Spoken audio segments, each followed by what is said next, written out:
Details చూస్తే ఉమ్మడి ప్రకాశం జిల్లా ఎర్రగొండపాలెంలో ముఖ్యమంత్రి చంద్రబాబు పర్యటనకు ఏర్పాట్లు ముమ్మరంగా కొనసాగుతున్నాయి.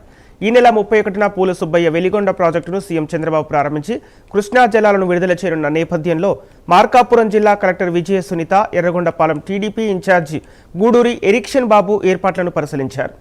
గంటవానిపల్లి వద్ద ఫీడర్ కెనాల్ పనులతో పాటు సీఎం జలహారతి ఇచ్చి కృష్ణా జలాలను విడుదల చేయనున్న ప్రాంతాన్ని కలెక్టర్ విజయ సునీత, గూడూరి ఎరిక్షన్ బాబు పరిశీలించారు.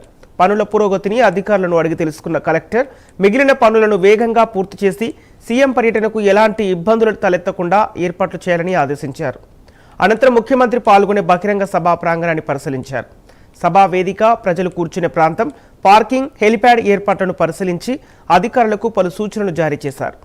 వెలిగొండ ప్రాజెక్టు ప్రారంభోత్సవానికి భారీగా ప్రజలు తరలివచ్చే అవకాశం ఉన్నందున భద్రత, ట్రాఫిక్, పార్కింగ్పై ప్రత్యేక దృష్టి సారించాలని కలెక్టర్ విజయ సునీత సూచించారు.